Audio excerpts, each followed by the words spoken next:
Today, we got the man himself back in studio, blessing us with his flowing locks of hair in person, perfectly lit. Goodness. And we're gonna, we realize that, there's a handful of questions that start to ping for us. We do this show in order to be attached to the community, to be able to get direct feedback.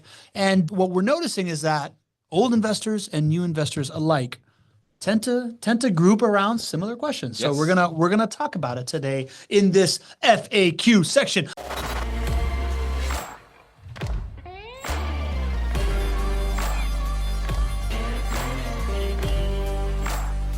Welcome everybody to your weekly edition of the Not Your Average Investor Show. I'm your host, Pablo Gonzalez. With me in studio, as always, my favorite, the man that I like to call GC because he's got the genius concepts, knows how to generate cash flow, is a great co-host, and because his name is Gregg Cohen. Say hello, Greg. Hello, everybody. Fantastic to be with you all. You today. happy to be back? I am so happy. I was happy while I was there.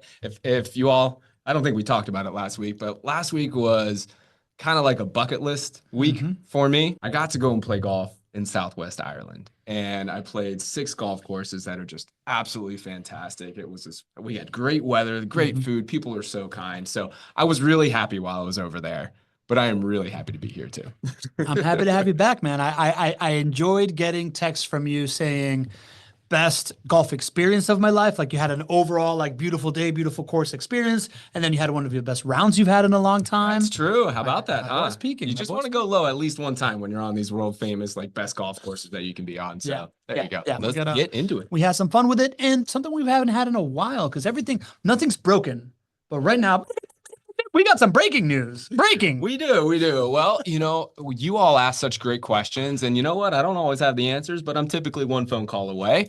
And the first family asked a great question. I think it was maybe 3 or 4 shows ago, and because I was out golfing last show, it took a little time to get back to you. But the question was, he was asking, how do most clients purchase? And because we've sold 3,500 or so turnkey rental properties, we have this great data set. So I wanted to get back to Ken Moline, who asked how people were purchasing their property. He asked how many people were buying in cash. Buying in cash. There we go. Yeah.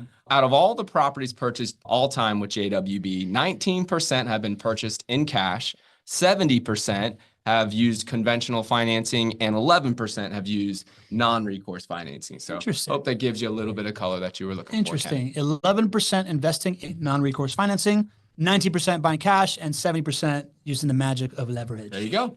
I love that, man. I was just thinking about leverage this morning and how much I like it, and I got questions about it. But I'm not going to derail the host show. You got some other breaking news. I do. See? A little bit of an opportunity.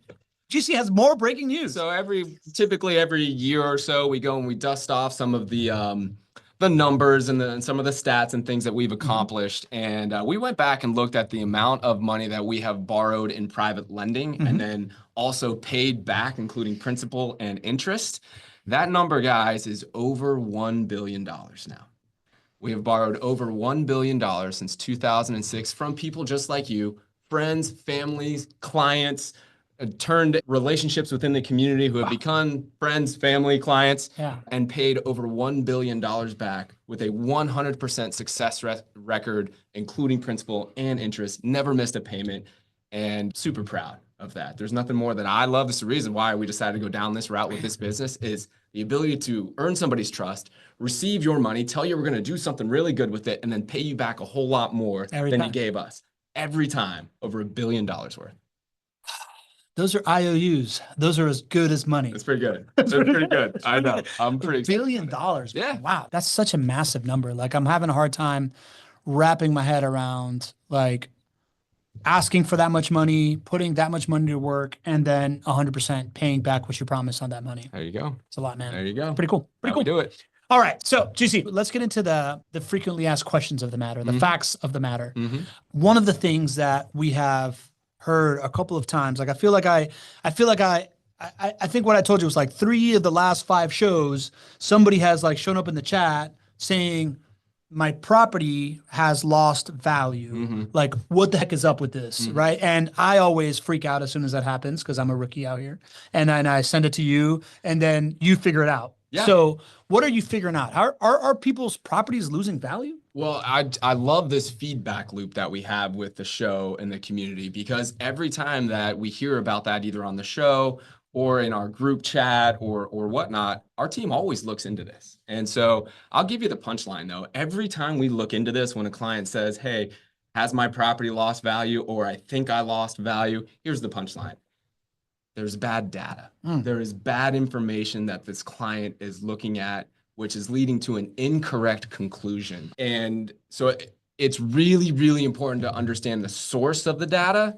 And I mean, are we just talking about people looking at Zillow and saying Zillow told me this or Redfin or whatever? Or like, is it that simple? Is that? you get what you pay for. If you are using a free service that you can get an instant answer on your home value, you should not trust that. You should not use that to make determinations on how your properties are doing, or if you should go and buy a property, or if you should go and sell a property. I mean, guys, there's a reason that, you have these things called appraisals, and appraisals are costly. Yeah. They cost $500 to maybe $1,000 per appraisal per property. So Zillow and Redfin and all of these free websites are just not there to the place where they can accurately determine your individual property value. And so many people get this information either by themselves, or maybe even some people in the real estate world give it to them. What do you mean? Well, I'll give you kind of an example here. Here's a real world example. There's a client who was concerned that his home value had lost significant value. And the client had owned this home for over 3 years. And I think he thought that the home value had gone down about $20,000. And so I immediately, when I heard that, I was like, something doesn't sound right. But we went and we looked back into this. And here's actually what happened in that situation. The client went to go and do a cash out refinance, which is something we've been talking about on this show. As he went to go and do the cash out refinance, he went and he talked with the lender. The lender, coming from a great place, was trying to give an idea as to whether or not this home should go forward with a cash out refinance, and said, "Hey, do you want me to look up the value for you rather than doing an appraisal?" And so when the lender looked up the value using one of these free websites, the value said that it was $20,000 less than what this client had paid for it. And so because it was coming from a trusted source, a lender, the client said, "Hey, my JWB property has gone down in value." And of course, when we heard that, we looked into it, had a great opportunity to sit down with this client and understand how this misinformation loop happened, because we don't want that misinformation happening, and really got to the bottom line here. The really cool thing is that JWB provides your property value for you on an annual basis. And it doesn't cost $500 or $1,000. This is a part of your ongoing reporting. In fact, every client, if you're listening to this, you can log into your client ROI report and see what your property value is and see how much home price appreciation you have. And so it allowed for us to be able to have this conversation and kind of correct the misinformation that was out there. But the idea that you can just use these free websites to be able to determine your market, your individual property value, it's just not there, and it leads to these incorrect conclusions. So sometimes it's not even us going into this website, right? Going into Zillow and doing it ourselves. It's like sometimes our own trusted, like the people that are like real estate professionals will take that shortcut and will tell you, and they won't tell you that it was coming from that it was coming from Zillow or whatever. Or well, they will. They will. Sometimes. Okay. Right. And it's all, and in this case, it's coming from a great place. The lender is saying, "Hey, before you go and spend $1,000 on an appraisal, let me just do a quick look for you."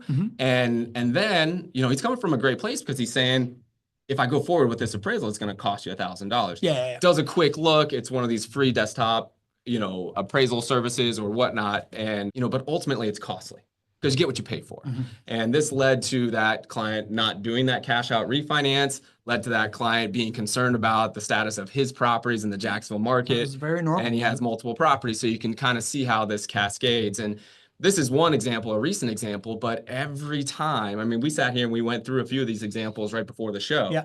Every single time it led down a path of misinformation and different information than is readily available on the client's report with JWB.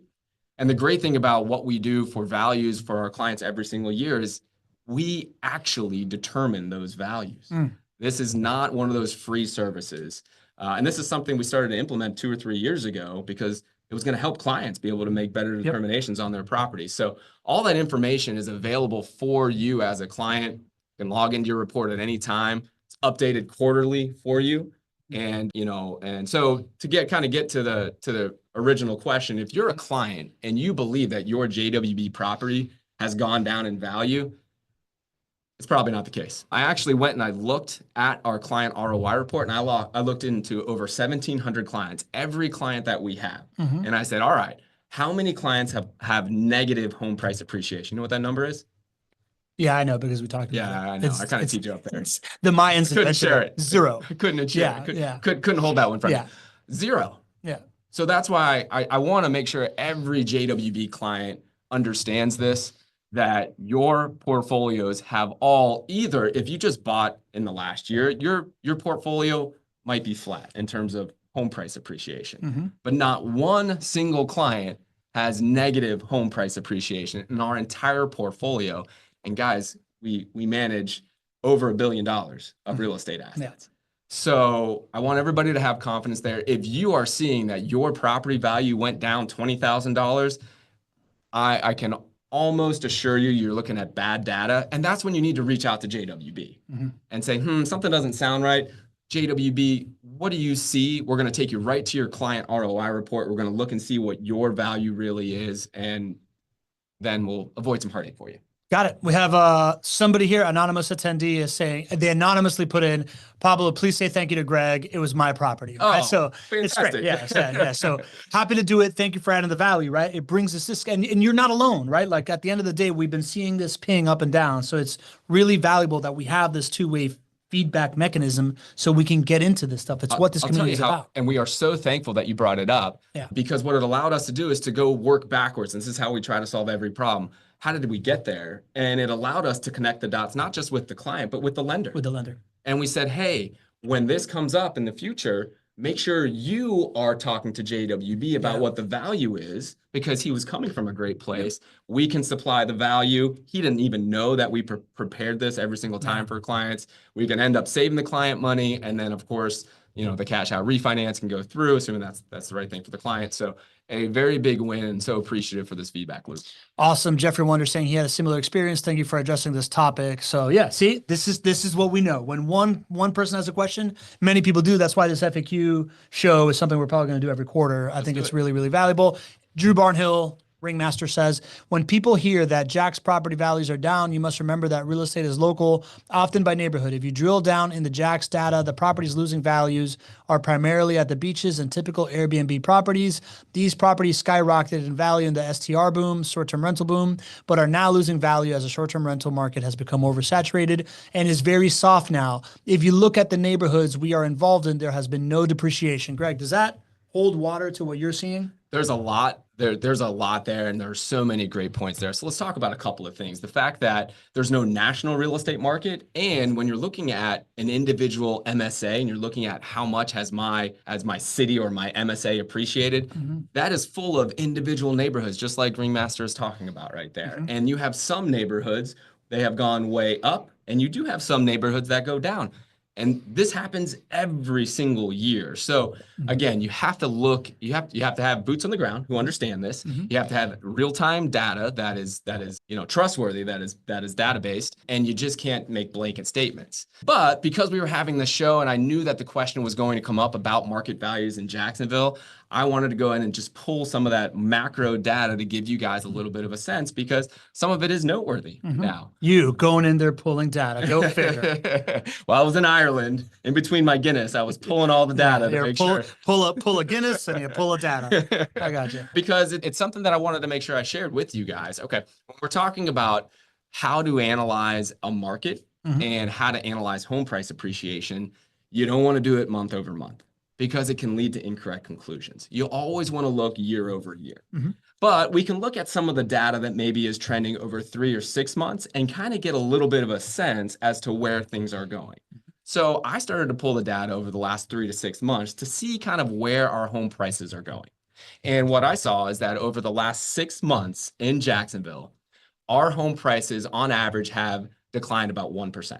On average. On average. Okay. And this is all of Jacksonville, Yeah, the so everything entire he's talking about, the MSA, beaches, the STRs, all that stuff, our neighborhoods, everything averaged everything. in one So stew. what Drew Barnhill is talking about Yeah. right there still applies. Mhm. That may or may not be your neighborhood. It may be the beaches. It may not. But overall, you're going to have about 1% declines. Now, this is noteworthy because we haven't seen that in a very long time. Yeah. And at the same time, it's also not noteworthy. Tell me more. Because here's the deal, guys. For 5 years now, I've had the opportunity to sit here and chat with you, and you guys have seen a lot in the real estate market. And one of the things I have always said is that short-term pricing is the least most important part of the equation here. And I'm talking about short-term pricing, meaning like what's happening over the next 3 years, 4 years, right? When we're talking about what's happening over 3 months or 6 months, and that our home values have declined a measly 1% over that time period, it's like I wanted to make sure I addressed it because I'm a data nerd and I thought it was noteworthy because I knew you guys were going to ask the question. Yeah. But at the same time, we shouldn't be talking about this at all in terms of how the decision is made to be able to buy rental properties. Because, this is such a beautiful asset class. The only thing is you have to hold on. Yeah. You have to hold on. This asset class is so consistent. It is so rare for home values to go down. I don't know if they're going to continue to be 1% decline this year. They easily could go back up. Mm-hmm. Interest rates could drop. This could be a non-story. But what I know is that if you just buy and you hold this asset class for a minimum, just bare minimum of 5 years, I am really, really confident that your home values are going to be a lot higher 5 years from now than they are today. And I really don't care what happens in 3 month, 6 month, year increments. It just really doesn't matter. So I did want to share that with all of you. But if I can ask you guys to just not really kind of like take that and run with that and take a very small data point and somehow change the equation of why this is such a great investment, that would be my ask for the community. Mm-hmm. But yeah, this is the first time that we've seen over a 6 month span that home values have actually gone down a little bit in Jacksonville. Interesting. It brings me back to last week's show. I think, again, these are conversations we're having in the chat. It's the reason why we bring up the FAQ. Somebody put in the chat that they saw that their home had decreased in value. And Renee, who has built, over, I was just writing the newsletter about her thing, right? She has over $1 million in returns over 7 years and building this portfolio. She's like, you don't look at it in the short run, right? Like you're looking at it for the outcome that you're trying to build, right? So like essentially what you're saying is the same thing she was saying last week. This is a blip in a moment in time. Everybody here is a buy and hold rental property investor. At least that's what we're here to like talk about, learn, and understand. We're not flippers. Right. So however much it's like happening in like under a year doesn't really affect us. It makes me think of your story of having bought everything in 2006. And while the world was melting down, you just kind of like looking at your balance, like at your P&L and thinking, it's not that bad for me. Like I'm not planning on selling this anytime soon. This continues to return for me. And we've done plenty of shows about like the overall return of that portfolio. Yeah. And that was a time where home values actually declined about 10%. It's a lot more. Year over year. Yeah. And that was a time where foreclosures were 40% of all homes that sold. And that was a time where there was negative equity in almost every property, the complete reversal of where we are today. So guys, this is a time just to stick to the fundamentals of this asset class. To note that, does a 1% drop really mean anything to anybody? Like a potential 1% drop over 6 months, like it really shouldn't even touch the radar, right? So at the end of the day, understand that this asset class is built on these solid, consistent fundamentals. Look at everything that has been thrown at this asset class. Yeah. High interest rates. Yeah. Right. We've had a very negative perception of people calling for a crash for years after years after years. Yeah. Never happened. And this asset class continues to have a very high floor. So let's keep our wits about us. The end of the day, if I'm reading between the lines, what you're saying is like, yes, there may be a 1% dip right now of the last 6 months. It's not a crash that's coming. We've just literally been in the eye of the storm for a year and a half of high interest rates, tariff stuff, like all these different things have been happening. And still we are here at like a 1% seasonal drop kind of thing. And we got to think about what's on the other side of these high interest rates. Mhm. We talked a lot about in the the Q1 market update about how demand, the number of home sales, is lower this year, significantly lower. Mhm. Well, it's just very easy to see that's correlated with high interest rates. Mhm. So you've got people who want to buy houses Yeah. that are hearing and convincing themselves that it's not a good time to buy, and they're sitting on the sidelines. Yeah. Well, they still need to buy a house. Pent-up demand. And they still want to buy a Yeah. house. So what's on the other side of these high interest rates is lower interest rates, and you're going to open up the floodgates of demand. Yeah. And you're going to see that home price appreciation is going to follow. So, I'm sure the question will be, is it still a good time to buy? And guess what, guys? Yes, it's still a great time to buy. Your interest rates are eventually going to come down at some point. So if you don't like how high they are right now, you just refinance them. Yeah. And buying before that demand is released is the big opportunity right now. Got it. And Renee's chiming in. Pablo and Greg are right. Short-term fluctuations in value are meaningless. At any point in time, the data points will vary based on recent sales data. What really matters is the long-term trend for the market area. Have you watched that show from last week, GC? I haven't yet. Oh, man, you're going to love it. Yeah, I can't wait. It's really, really good. Yeah, I remember working with Renee back in the day, so I'm so excited to see her on the show. It was a good one. She crushed it. All right, so real quick, Ken Moline, patriarch of the first family, says, so are homes values in the client ROI report more realistic than the readily available internet values?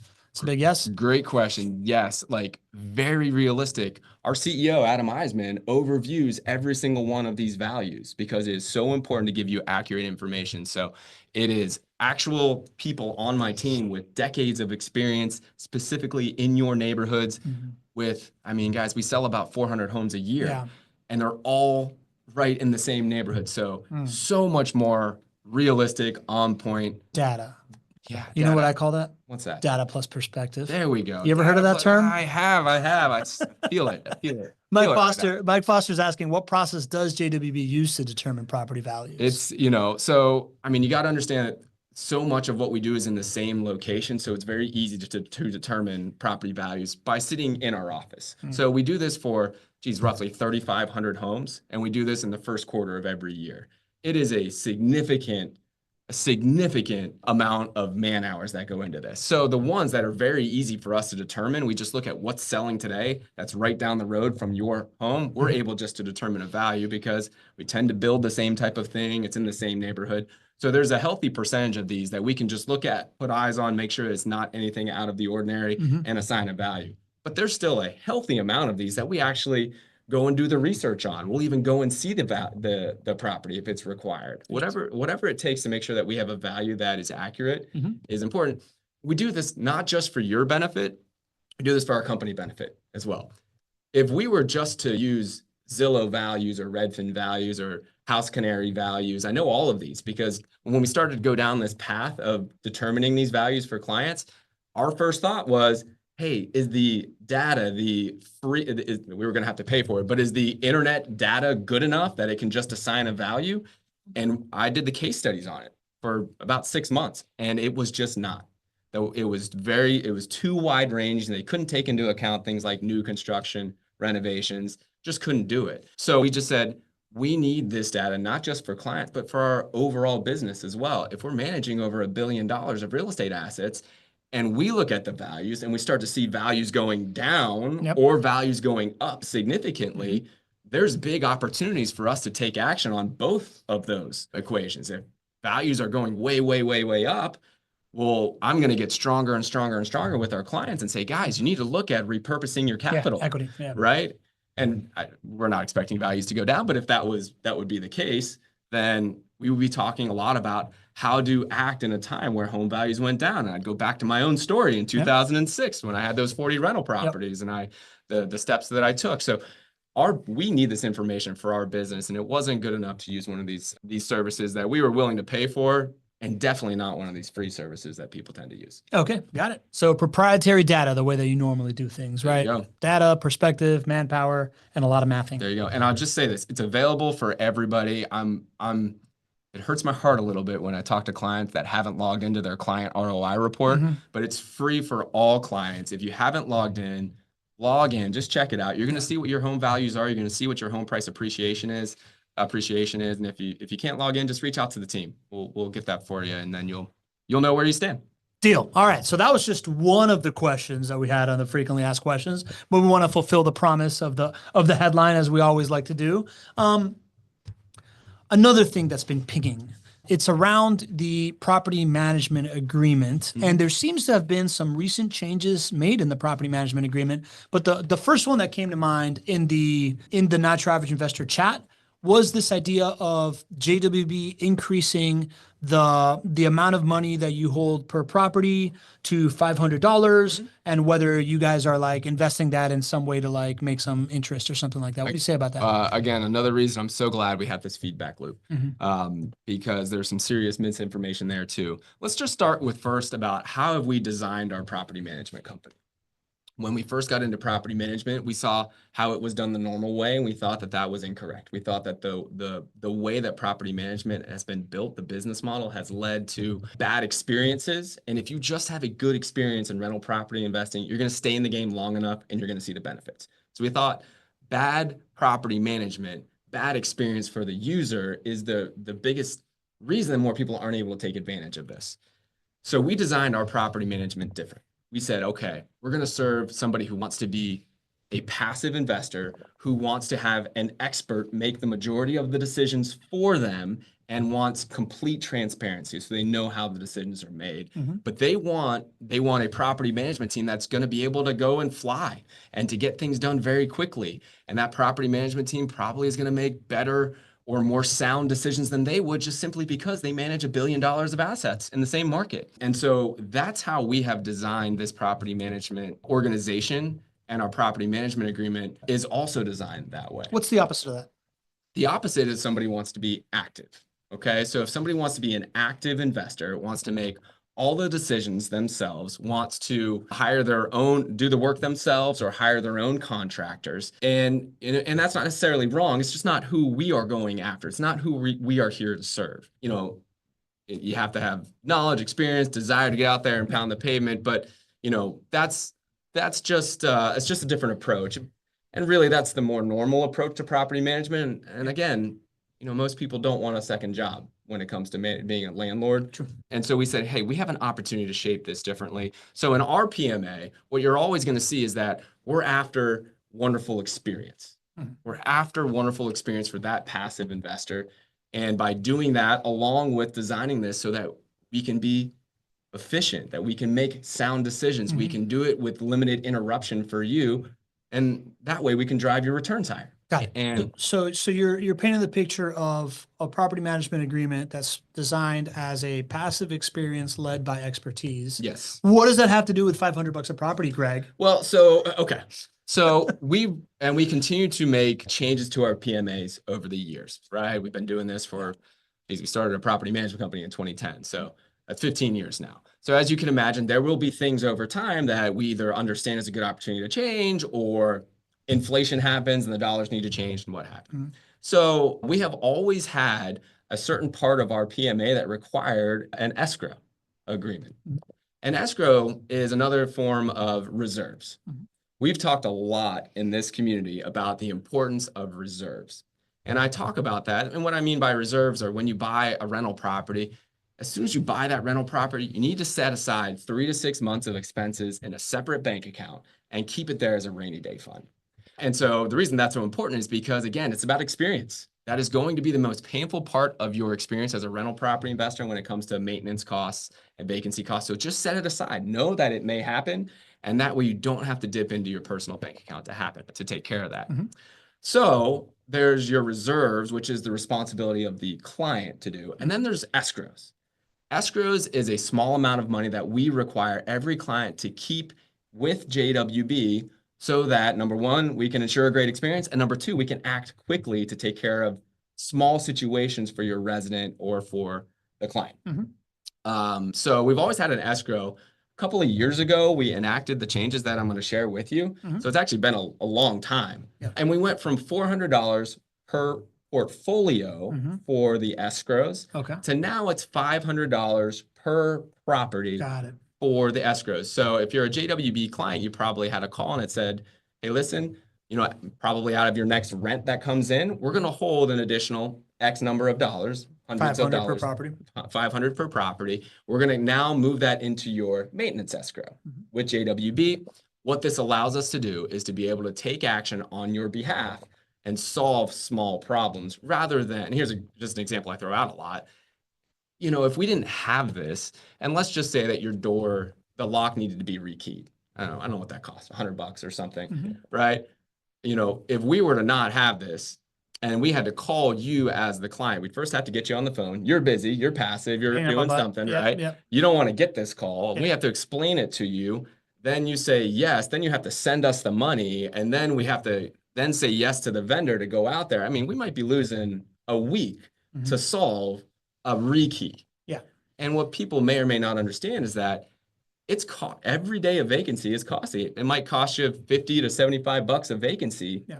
Cost every day your property sits. And not even vacancy, like unhappy resident that may not renew, which leads to vacancy. There you go. Right? Either one of those. Yeah. Right. Either one of those. Yeah. And there was just so many steps along the way. So it was $400 per portfolio. Inflation and honestly, just trying to get closer and closer to helping clients give an adequate amount of reserves. Yeah. We thought a nice stepping stone would be 500 per property. So that's the only change. We went from 400 per portfolio to 500 per property. And we have the ability, just before we had an amount that we were able to act on your behalf.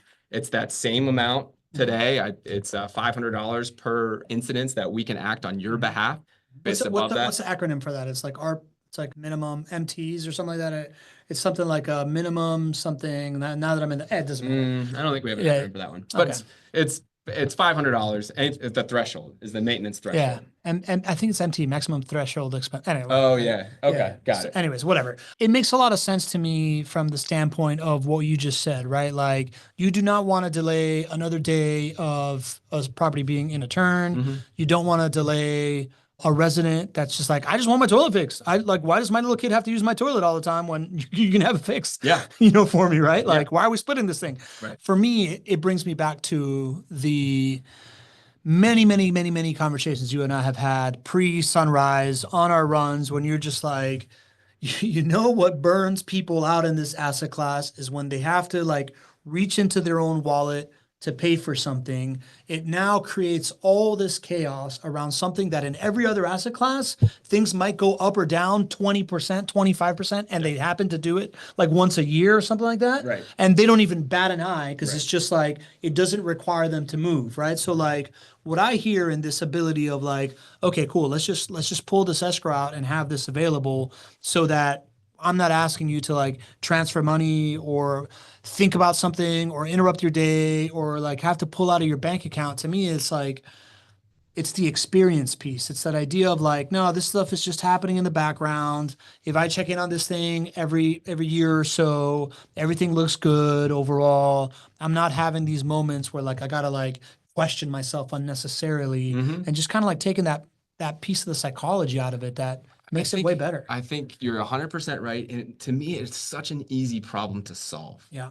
If you just have people put money aside for the ifs and whens and maintenance happens, that they don't have to reach into their pocket, they're going to be happier. Yeah. They'll really, and you can talk to your friends or those who own real estate. How many of them that have held on to real estate for 10 years or 20 years look back and say, that was a bad investment? Yeah. I mean, it just doesn't happen, because this is such a consistent asset class. So I think it's so simple to solve, but again, and I'll even share this with our own clients, most of you do not have 3 to 6 months of expenses set aside in a bank account, no matter how much my team and I try to advise you to do it. And I know it because when something doesn't go right and we have the conversation, where's that reserve bank account? It's not there. It's something that I would love to see improved. And that was a big shift for us, right? Like as Martha and I were getting more and more comfortable with rental property investing, we talked to the Richies, right? Like Whit and Rich, they're like, yeah, no, we have a bank account like that's set aside. Only property money goes in and out of there. So we don't really feel it. This is why we've been able to buy so many and like, we don't feel it. And we like love the experience. So Martha and I have done this, right? Like we set aside, I think it was like, I think the recommended is it's like you said 3 months expenses. We calculated that as like $12,000. We want to double that. So we put $24,000 into one bank account and we've just kind of let that thing grow. And now, like, as I've said, it's reached like a significant amount where I'm looking to put some of that to work now and go back down. It's a beautiful thing. You see the thing grow. Yeah. Sometimes it goes down a little bit, but you look year over year and it's growing. Yeah. And that's really what's happening in your investment. Yeah. And it's taking that knee-jerk reaction of like, oh man, this $1,000 bill came in. I wasn't planning that, and the anger that's associated with it, take it right off the table. Yeah. You already planned for it. Something else that, I try to relate something that we all do already and are comfortable with to like this idea of putting maintenance escrows. When you have a loan, more often than not, the lender requires you to escrow your property taxes and to escrow your insurance costs. When you go to the closing table, the reason your closing costs are what they are, some of that is they are forcing you to escrow this. So you are forced to either put this in up front and then you're forced to make a monthly payment in addition to what your principal and interest is. So, and we are all okay with that. And we're not earning interest off of that, right?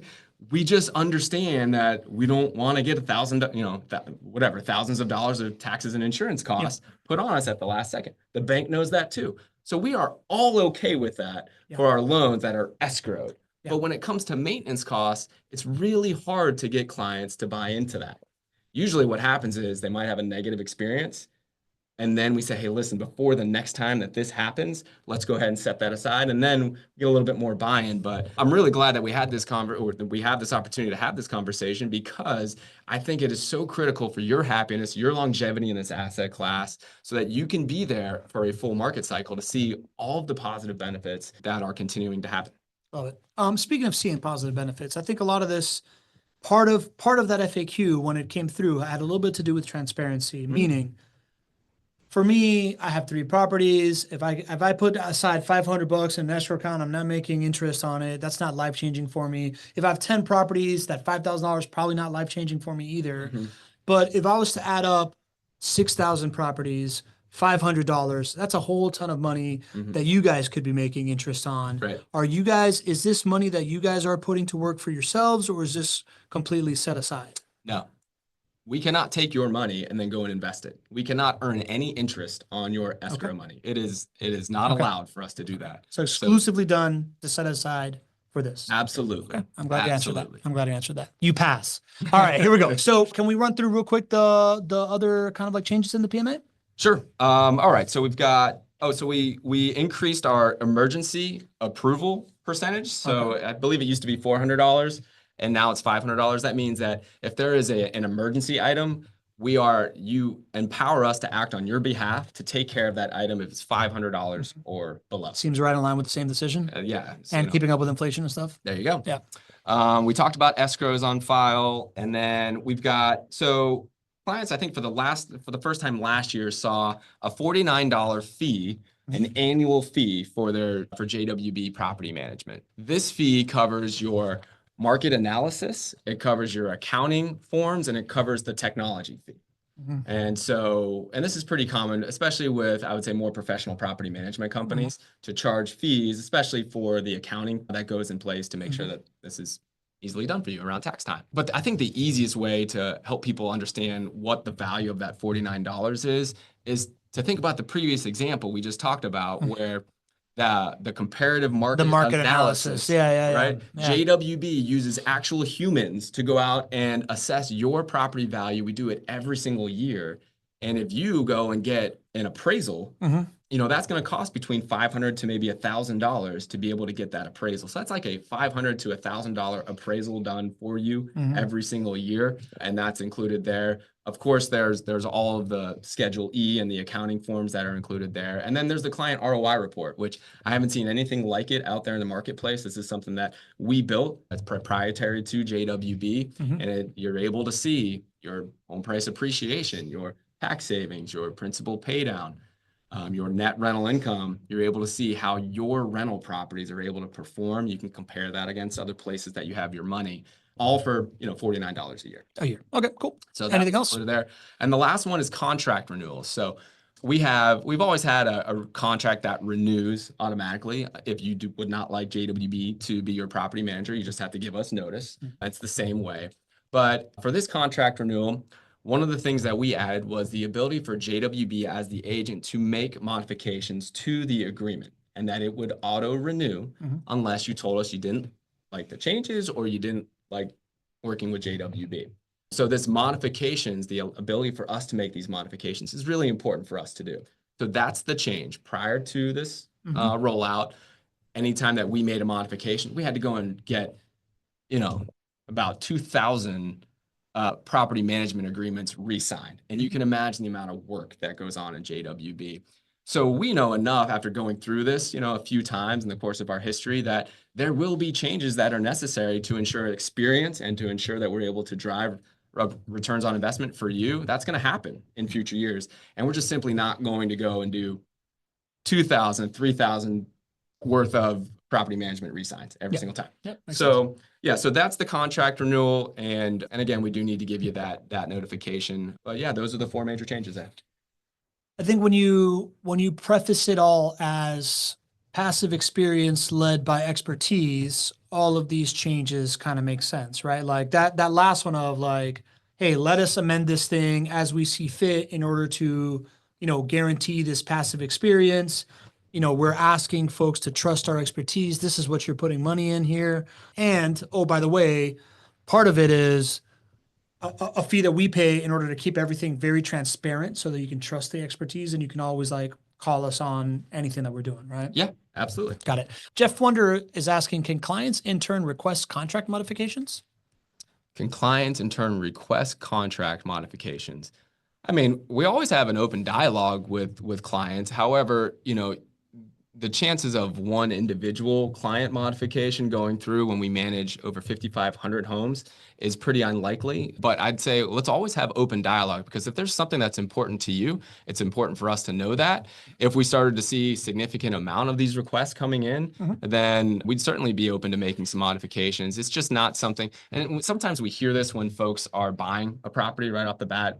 We might not have the trust built up yet.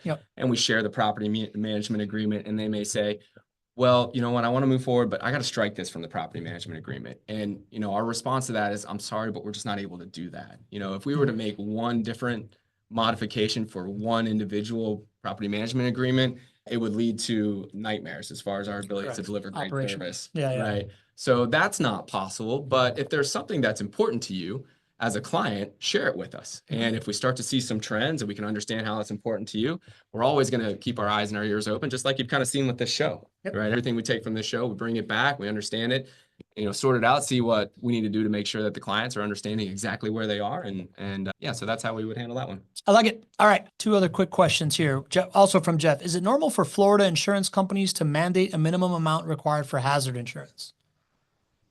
Is that a get back to you one? Yeah, let me get back to you on that one. Insurance isn't always my expertise, but you know what? Like we were talking about, I'm one phone call away. Got it. And then Mike Foster is saying, is there an auto notification to clients when the PMA is modified? So you make it, everybody gets notified, right? Everybody must be notified. And I believe we have to give you at least 30 days notice before it goes into place. I'm not 100% sure on the number of days, but there is a significant notification period. So at the end of the day, if you don't like what we would modify, you simply let us know. And then you're not bound by it.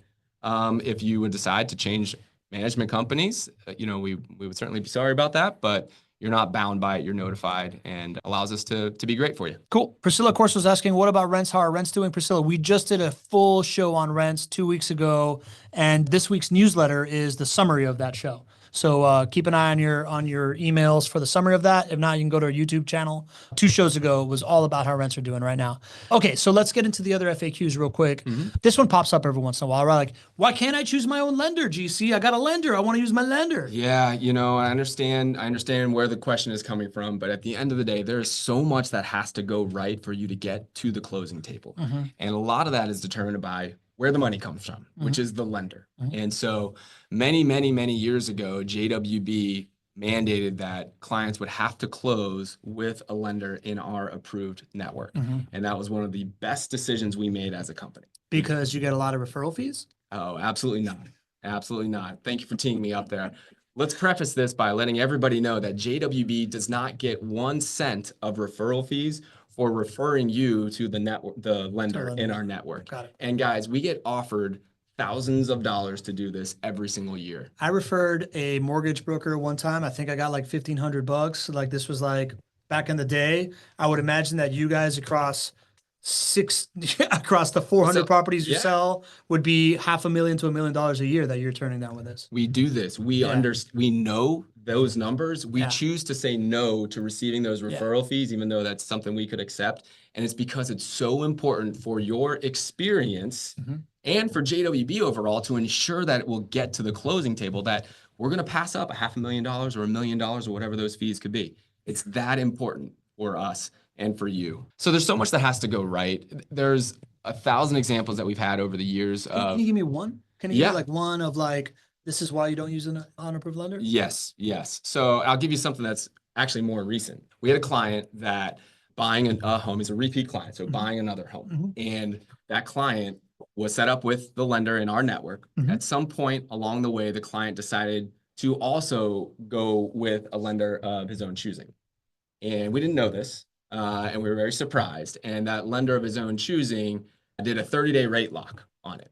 Now, we don't do 30-day rate locks because it's hard to ensure. We want to close in 30 days, but we do 60 days because, you never want to get to the point where it's going to be day 31 and the client loses their rate, especially in such a rate-sensitive environment. Yeah. So the client used a different lender unbeknownst to us. And once we figured out what was actually happening, guess what? It didn't close in 30 days. And that client had to incur additional fees because it was using a lender outside of the JWB network, which we never would have done. Sounds like a bad experience. Right off the bat, yeah. And so it led to a negative experience and, losing the rate lock and the interest rate being higher than what the client wanted. And the source of this is using somebody outside the JWB network. So again, it's something that we care deeply about. It's not a financial incentive for us. We receive $0 in referral fees for it, but it's to ensure your experience. And guys, it's a whole lot more than rate. And we do our very best. We have wonderful lenders. They understand how important the JWB business is. So we get very, very low rates for you, but they also maintain that standard of customer service. And they understand our model so well. So like the example of a 30-day rate lock versus a 60-day rate lock, we will have seen that thousands of times before it gets to you. We will be able to guide that lender would guide you, and we would say, okay, we're going to do a 60-day lock because the risk reward of doing a 30-day lock is not worth it. And so, so things like that happen. There's 1,000 things that have to go right for a loan to get to the closing table. And we're going to ensure that you're with somebody that low rates, wonderful client service, and gets the model. And that's just very, very rare to find. Got it. Okay. So it's interesting how it's all been, these are questions coming from everybody, but like, it's always really refreshing to me when I can see a business and analyze all the decisions based on an overriding dogma, right? Like so many businesses are just like, well, we're here to make money or we're here to blah, blah, blah. But when you have like a real point of view and you see it throughout things, like these are all a bunch of different questions coming from different places about different parts, but it all goes back to this is being designed to be a passive experience led by expertise. Yes. Right. So like, I'm just having this aha moment as like a business nerd analyst that I like to be, but that's really cool. We've got one more FAQ that we're going to get to, but we got a couple ones popping in here in the Q&A. So let's see if we can jam through this real quick. Patriarch of the First Family, Ken Moline, we regard you, says, we have several homes with septic tanks. Each of them seem to need $650 service, holding tank pump out or city permit fee. Do you recommend a higher repair escrow amount to cover this type of annual expense? Ken, I think you just subscribe to the 3 to 6 months of expenses per property for your maintenance reserves. And, I think putting more into the JWB escrow is a really healthy idea because then it's even easier. There's 2 ways to go about this, right? You can keep the reserves outside of JWB, and that's there. That solves sort of half the problem for me. You don't have to dip into your personal funds if it's there. The other choice is to put more and more of that into the JWB maintenance escrow. When you do that, then we don't have to ask you for the funds, meaning we don't have to wait for you to transfer the funds over to us. If it's over $500, we have to ask for your approval. which we would do, but at least the money is right there in the escrow. We can be lightning quick to solve the problem. And again, full transparency from us. If it's over $500, you're going to hear from us and get your approval before we would take action. If it's less than $500, we're just going to act on your behalf, but you'll see the bill, you'll see the invoice, you'll see that it's not marked up by JWB. So Ken, I would subscribe to that 3 to 6 months. I would put more and more into the maintenance escrow to ensure that your client experience is top notch and your septic fees are a part of that. That's going to happen. So you don't have to log into your bank app and transfer money. Exactly. Especially for something like that. You know it's going to be a recurring expense every year or two. How does one put more money into the JWB escrow? You just let us know. Just be like, hey, take this much more from the rent next time. Yeah, I don't know if you have to make a one-time contribution or if we can just take it from the rent, but just reach out to your JWB portfolio manager, let us know. And then what we do is we maintain that minimum of your maintenance escrow going forward, and you never have to think about it. Easy peasy. John Bradford says, do any of your lenders do a first position HELOC instead of a regular mortgage? Yes, absolutely. We did a show on that not too long ago, John. So if you can go to the YouTube channel, I'm sure you'll find the show. We explain that, or just reach out to your JWB portfolio manager. Or if you're not a client yet, just reach out to our team. You can set up a call at chatwithjwb.com. I remember the text number 904-293-0340. I got you. 904-293-0341. I remember. Joanna saved the chat. Joanna saved it in the chat. Thank you. Yeah. All right. We got one last FAQ here. Real quick though, Mike Foster, in the Q&A, I don't think this is an FAQ as much as just a very nice thing to say. He puts, my wife and I have been investing with JWB for over 13 years now. This company is spectacular, all caps. If we had to do it all over again, we would place just about all of our investment funds with JWB instead of so many other ordinary to awful investments we've experienced over the years. Mike and his family are very special to us. Mike has been a client for so many years, and it's really fun because Mike's seen us really kind of grow up as a company. Yeah, 13 years. So those types of relationships, we're blessed to have, a handful of relationships like Mike's, and very, very special. Mike, thanks for being a part of this community. You're here all the time, and when you say nice things like that, just, means a lot to me. So thank you. It's awesome. All right. I saw this happen live at the summit, and then I know that we get it every once in a while on the show. This idea of like, hey, cool, GC does these like awesome portfolio analysis, build a plan. We do these special webinars where we show you these like outcome-based. That's what I want. How can I get like that GC treatment? Like how do I get a portfolio like you do built on the show, GC? A theme that you've seen on this show is we model our business and our systems and our people after kind of some overarching themes, right? The dogma you were talking about earlier, right? Like the ability to do this business differently. Well, you see that in property management, but you also see that in how we think about rental properties. We think about financial outcomes. We think about understanding what your goals and your resources are. And then we simply use these beautiful assets to accomplish that. But that's not just in my head. Our entire team here is built with this kind of mentality, right? We think very differently about rental properties. And so it's a long way of saying, guys, if you want to have the GC treatment, just get on the phone with my team. We train our team with the same way of thinking. We've been doing it for about 20 years. The people in leadership positions on our team here have been in these positions sometimes 10 years, 15 years. Those are the leaders in our company. So we're able to kind of take these different thoughts and help at all stages of the organization. So if you talk to somebody on the JWB sales team, the first thing they're going to ask you is about your goals and your resources. And we're going to use those constraints to then put a portfolio together for you. And we're going to show you how many properties you're going to need to buy. We're going to give you clarity on how much money you're going to need to put out in order to accomplish this. We're going to help you pay down those loans so you can get to your financial goal quicker. So it's not just the GC treatment. It is at every step along the way, especially on our sales and our client service teams. So if this is what you're seeking, just pick up the phone and we get to have that awesome, and we get to have a series of awesome conversations, build what we believe to be an awesome relationship with you. So just reach out. You got it. Totally normal question. People ask it all the time. Yep. Right. Wasn't just talking to you, LinkedIn Lowry. Last question coming in here from El Maestro. Yep. I was asked to supply a credit card for a file as a backup. Is that use for emergency maintenance? Yes, I believe it's used for emergency maintenance. And then there are other things that, it's just pretty common to have a credit card as a backup. You never know what's going down or, things that may happen. So, you've got your rental income, which can be used to take care of any maintenance items. Then you have your reserves or your escrow on account. Yeah, so we're going to ask for a credit card as well. All right, sounds good. Passive experience led by expertise. I think we should put that somewhere. Okay. Like on a t-shirt, top of the website. That's a lot of Maybe words. get some tats, some Okay. matching tats. I think you're gonna have to shorten that. Matching tats? All right, sweet. I like that. Took you a minute. No, I was thinking of shortening it. Right, I was thinking like right here over the belly button, like Tupac. Okay, you've really thought about this, huh? Passive life. Okay, that passive life. All right, fantastic. I love it. Sign me up. You like that? All right. He said it on camera, everybody. We're doing this.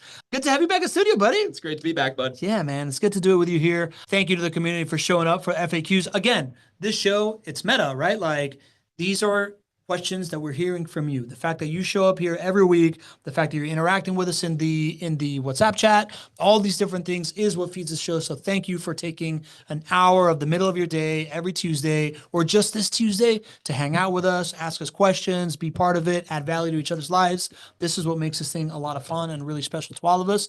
Next week, GC, do you know what we're talking about? I bet you don't. I bet you don't. You still got the Ireland brain. Yeah, I know. But you've had other travels recently. And those travels for you have also highlighted a couple of things about what makes cities boom. And I've had some other travels recently. Yes, we have. DC's been to Austin recently. I've been to Tampa recently. We're seeing the after picture right now of like what makes these property values skyrocket. And we both have our own takeaways from downtown Austin, downtown Tampa, and what's happening in Jacksonville.